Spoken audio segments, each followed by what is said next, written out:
Sócrates nació en Atenas en el 470 a.C.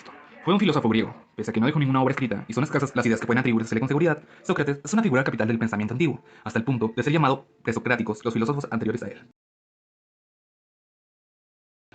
Rompiendo con las orientaciones predominantes anteriores, su reflexión se centró en el ser humano, particularmente en la ética, y sus ideas pasaron a los dos grandes pilares sobre los que se asienta la historia de la filosofía occidental: Platón, que fue discípulo directo suyo, y Aristóteles, que lo fue a su vez de Platón.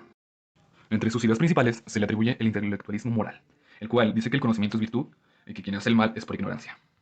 Lo cual significa básicamente que no hay hombres malos, sino ignorantes, y que quien sabe y que conoce que es el bien ya no dejará de practicarlo, porque se dará cuenta de que este es el verdadero camino hacia la felicidad.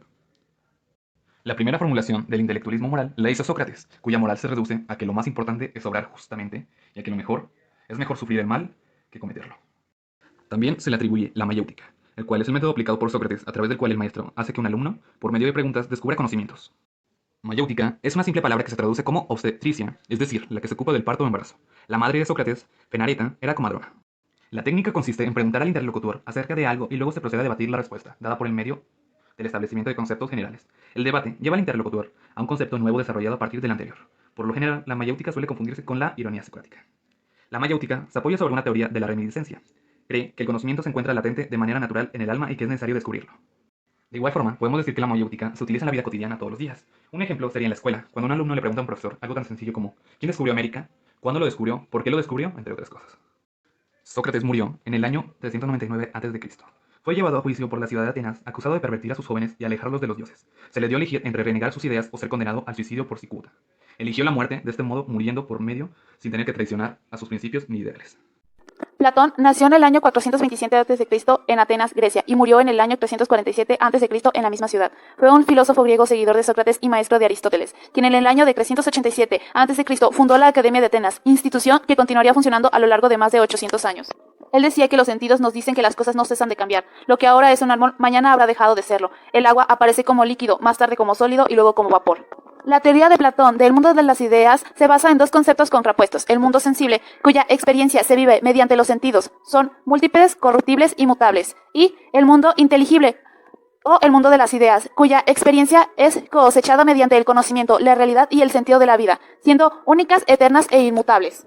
Un ejemplo muy claro de esto en la actualidad es la pandemia. Nos ha encerrado y condenado a ver pantallas, a contemplar sombras en la pared de frente, como aquel prisionero encadenado en el fondo de la caverna, obligado a ver solo sombras de una realidad que desconoce. En el mundo sensible está el cuerpo, que es el que aprisiona al alma. En el mundo de las ideas se encuentra el alma, el cual debe regresar. Y esto se logra llevando un equilibrio entre lo consubsible y lo irracional, lo cual se representa en el mito del caballo alado. Y por último tenemos el amor platónico, que es el amor como la admiración y respeto, no solo a los aspectos superficiales de otro humano, sino a todo lo que representa y los aspectos más intrínsecos como el fin. ¿Quién era Aristóteles? Aquí se los cuento. Aristóteles nació en la antigua Grecia en el 384 a.C. Era hijo del médico real del abuelo de Alejandro Magno, quien pronto falleció dejándolo huérfano.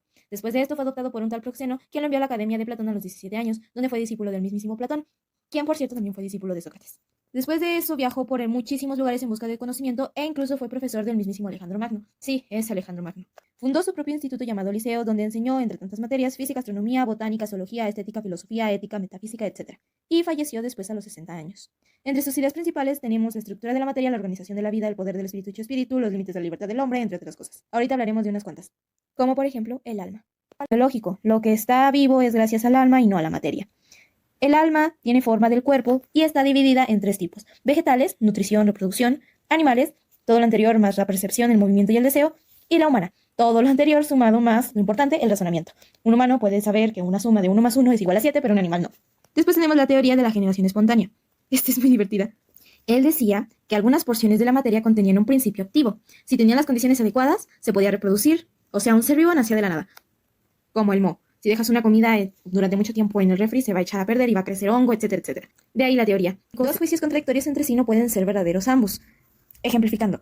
Un cigarrillo es un cigarrillo, pero puede convertirse en ceniza, pero no puede ser los dos al mismo tiempo. Para concluir, podemos ver la importancia de los conocimientos que nos dejaron estos pensadores, comenzando por Sócrates, quien nos dejó una concepción ética y de desarrollo personal muy interesante, pues ciertamente gracias al conocimiento es que muchos de nosotros decidimos hacer el bien, pues sabemos el cambio que eso implica, y este mismo conocimiento permite entendernos a nosotros mismos, llevándonos a la felicidad.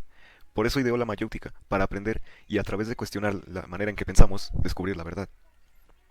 Platón, por su parte, nos enseñó que en la vida todo se trata de perspectivas, y de cómo tenemos la costumbre de encerrarnos en un solo tipo de pensar, ignorando muchos otros matices y verdades. Trajo a la conversación lo que hoy llamamos inteligencia emocional, con la alegoría del carro alado, donde la razón debe mantener el equilibrio entre nuestros deseos y nuestro valor. Además nos dio un concepto muy bonito de amor. Ah. Por último, Aristóteles llegó a aportar una gran diversidad de conocimientos a través de todas las ciencias, haciéndose el padre de la lógica, hablando de biología al explicar que solo los humanos tenemos uso de la razón, aunque ahora sabemos que es más bien la conciencia y lo que eso implica, y por supuesto la filosofía, dándole una causa y un propósito a todo y todos los que existimos, originando así la metafísica.